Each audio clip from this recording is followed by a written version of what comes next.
Pernahkah kamu membayangkan sebuah sidang sederhana bisa berubah jadi heboh hanya karena kemunculan seorang pria misterius? Ya, itulah yang terjadi dalam sidang gugatan ijazah Presiden Jokowi.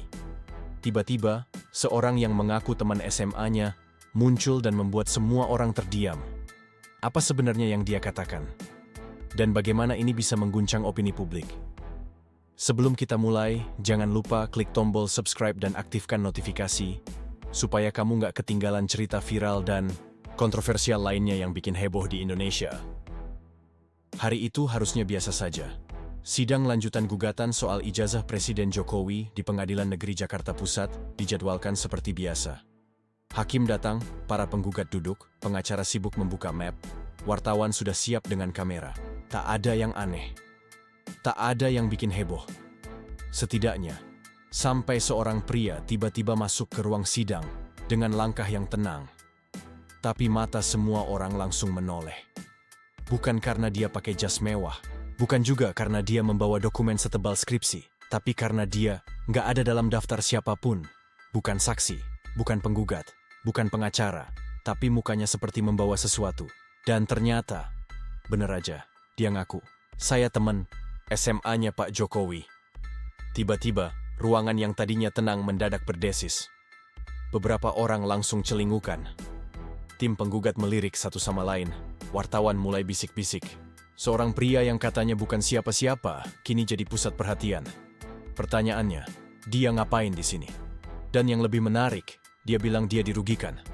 Ya, bukan dirugikan karena nilai rapornya jelek, tapi karena namanya ikut tercemar gara-gara rame-rame soal ijazah Jokowi.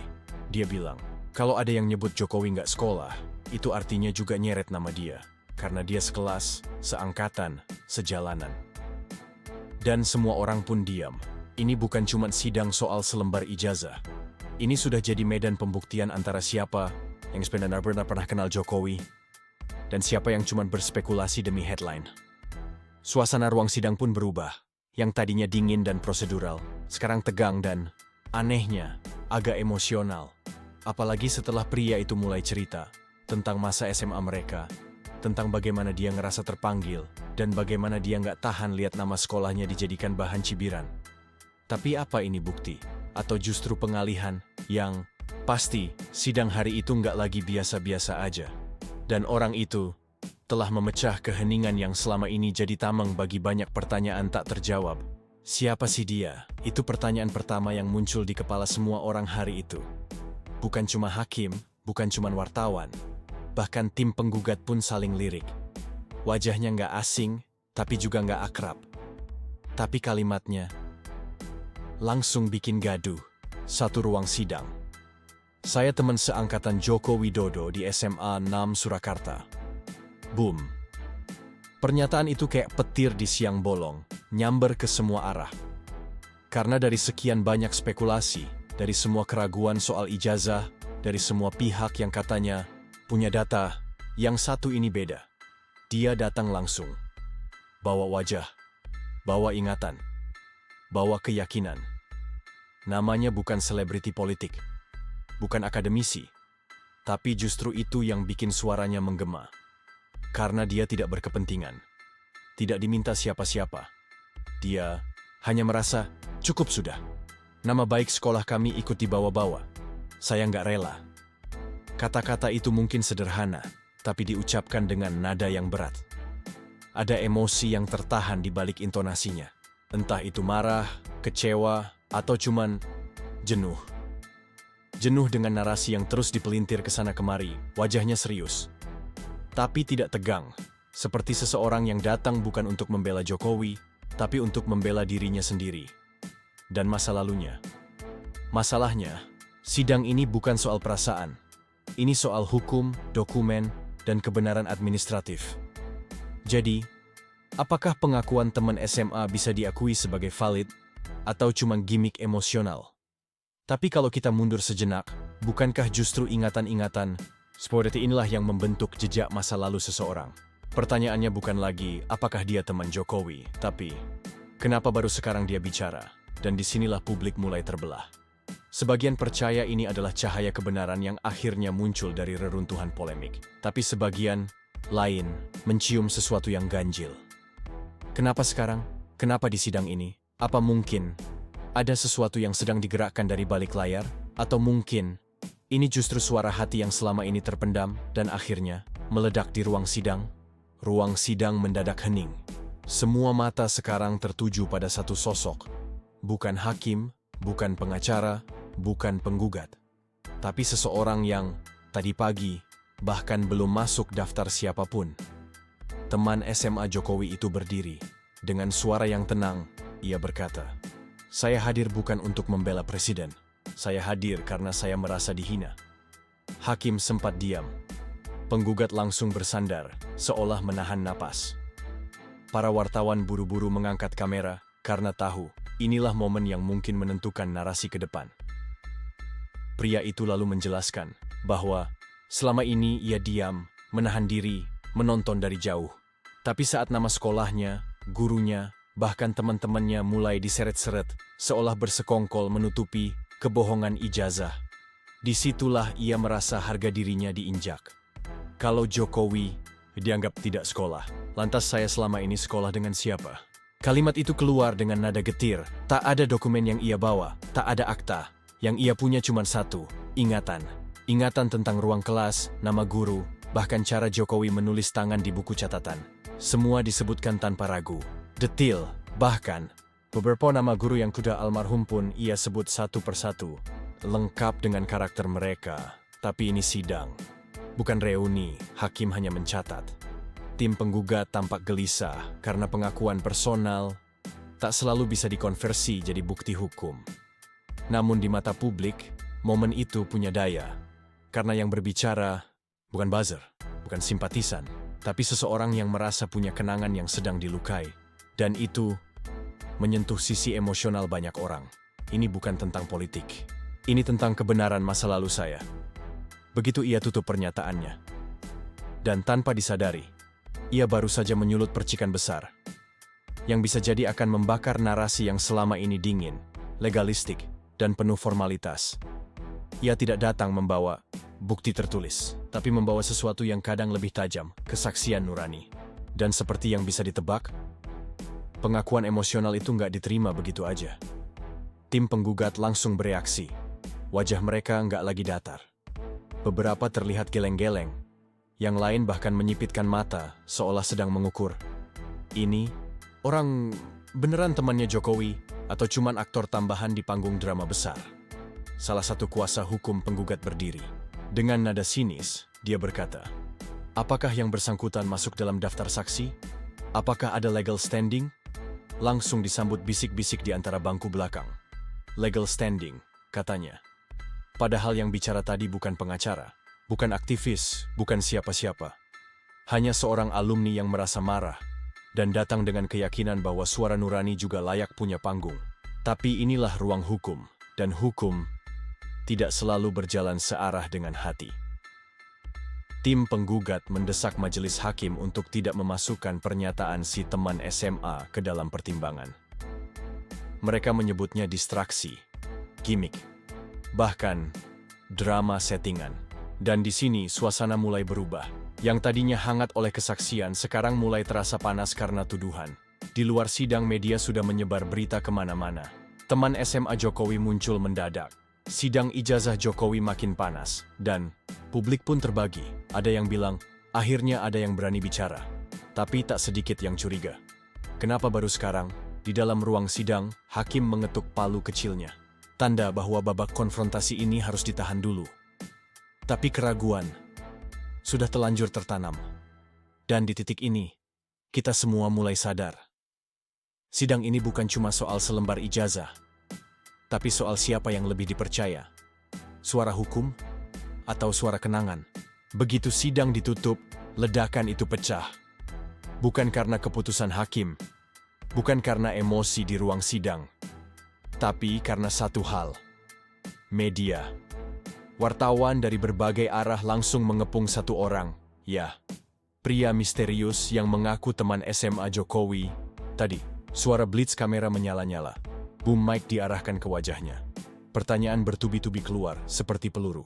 "Bapak siapa namanya? Kapan terakhir ketemu Pak Jokowi? Apa motif Anda datang hari ini? Siapa yang mengundang Anda ke sidang? Dan yang lebih tajam, apakah Anda dibayar? Pria itu tampak tenang. Matanya tak gentar. Ia jawab pendek. Kalau saya dibayar, saya nggak akan jalan kaki ke pengadilan. Jawaban itu bikin sebagian wartawan terdiam, sebagian lain makin gatal nanya. Tapi di luar ruang sidang, dunia sudah berubah. Nama pria ini langsung jadi trending. Video kemunculannya disebar di semua platform.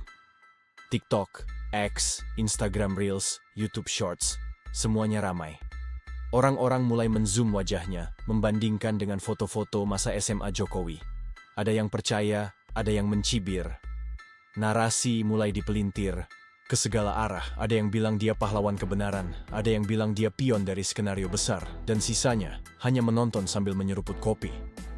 Tapi dari balik semua suara dan sorotan kamera, pria itu tetap berdiri sendiri. Ia tidak melawan siapa-siapa, tidak membela siapa-siapa, hanya ingin mengatakan, saya tahu siapa teman bangku saya dulu. Dan kadang, di tengah hiruk-pikuk politik yang memekakan telinga, suara sepelan itu justru terasa paling jujur. Masalahnya, kejujuran itu kini diburu, dikupas, dicurigai, seolah tak boleh ada satupun yang bersuara kalau bukan bagian dari agenda besar. Di luar ruang sidang, suasana tak kalah panas.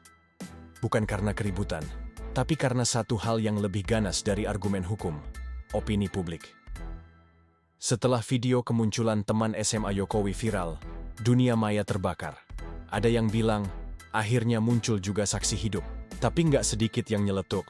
Kalau emang teman, kenapa baru muncul sekarang? Baru sadar sekolah bareng, Twitter, or sebut saja sekarang X, dipenuhi debat kusir. Thread panjang muncul, ada yang menganalisis gaya bicaranya, gerak matanya, bahkan postur tubuhnya katanya. Kalau beneran temen, harusnya hafal tanggal lahir Jokowi. Lainnya bilang, lah, elu aja nama temen SD sendiri udah lupa. Publik terbelah. Sebagian merasa ini momen jujur. Seseorang yang akhirnya enggak tahan lihat sejarah sekolahnya dijadikan bahan perdebatan murahan. Tapi sebagian lain, skeptis. Mereka curiga ini cuma bagian dari skenario besar, sandiwara, damage control. Dan di tengah semua itu, orang-orang mulai memilih kubu. Bukan lagi soal ijazah, tapi soal siapa yang mereka percaya. Siapa yang narasinya paling mereka suka, dan siapa yang paling terdengar seperti kita. Karena hari ini, kejujuran bukan cuma soal fakta, tapi juga soal siapa yang mengucapkannya. Lucunya, dari semua komentar, ada satu yang paling nyentil. Kalau besok ada lagi yang ngaku teman SD, terus ngaku pernah satu geng main kelereng sama Jokowi, apakah juga harus kita uji secara hukum? Dan ya, ini Indonesia, negara di mana testimoni bisa jadi trending topik dan keraguan bisa jadi bahan dagangan politik. Teman lama yang datang tanpa undangan, kini jadi simbol. Simbol pertarungan, antar kenangan dan keraguan. Setelah drama kesaksian mendadak dan dunia maya terbelah dua, akhirnya yang ditunggu-tunggu bicara. Bukan buzzer, bukan simpatisan, tapi UGM, alma mater tempat Presiden Jokowi disebut-sebut menyelesaikan pendidikannya. Pernyataannya resmi, tegas, tak pakai basa-basi. Data akademik Pak Joko Widodo ada. Proses pendidikan berjalan sebagaimana mestinya. Tidak ada yang dipalsukan. Singkat, padat, dan dingin. Seolah ingin menegaskan, udah, ya, selesai. Tapi masalahnya, publik kadung gaduh. Dan pernyataan resmi seringkali dianggap seperti membrosur, formal, steril, dan kadang tidak dipercaya. Beberapa pihak masih bertanya, kalau yakin valid, kenapa nggak dari dulu dibuka ke publik secara transparan? Yang lain justru menyentil. Ini kampus ilmiah atau benteng kekuasaan? Tak lama setelah itu, giliran pemerintah angkat bicara. Lewat Menteri Koordinator, mereka menyatakan bahwa isu ijazah Jokowi adalah hoaks berulang. Bahwa tuduhan-tuduhan ini tidak punya dasar hukum dan hanya merusak tatanan demokrasi. Tapi ya begitulah, semakin dibilang hoaks, semakin banyak yang penasaran. Semakin dibilang fitnah, semakin banyak yang cari-cari tahu. Dan akhirnya kita sampai pada satu titik di mana yang bicara bukan cuma institusi atau pemerintah, tapi kepercayaan masyarakat itu sendiri. Karena sekarang bukan lagi soal ijazah, tapi soal ketegangan antara kebenaran versi dokumen dan versi publik. UGM sudah bicara, pemerintah juga. Tapi suara-suara dari gang sempit, dari warung kopi, dari akun-akun kecil di medsos, semua masih berisik.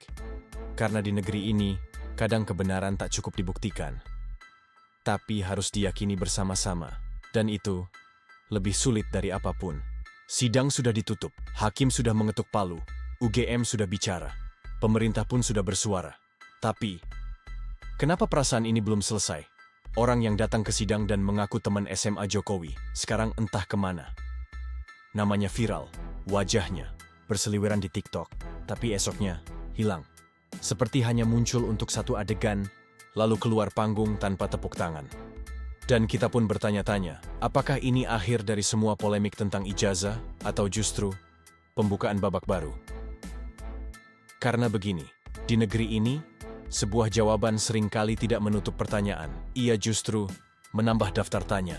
Siapa yang mengatur ini? Kenapa munculnya sekarang? Apakah ini suara nurani, atau bagian dari panggung politik yang jauh lebih besar? Dan di balik semua keributan itu, ada satu hal yang pelan-pelan mulai kita lupakan. Ini bukan lagi soal Jokowi. Ini bukan lagi soal satu lembar ijazah. Ini tentang siapa yang boleh bicara, dan siapa yang langsung dicurigai saat ia bicara. Munculnya, satu orang bisa membakar satu wacana, satu kalimat bisa membuat publik terbelah, dan satu ingatan dari masa lalu bisa mengguncang kepercayaan masa kini. Jadi pertanyaannya sekarang bukan lagi, apakah ijazah itu asli? Tapi, siapa yang layak dipercaya?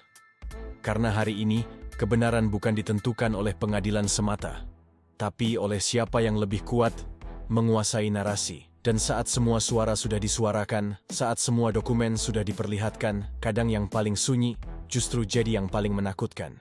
Diam, menunggu. Lalu, datang sebagai badai. Nah, itulah kisah lengkap sidang ijazah Jokowi yang tiba-tiba jadi sorotan setelah kemunculan teman SMA-nya.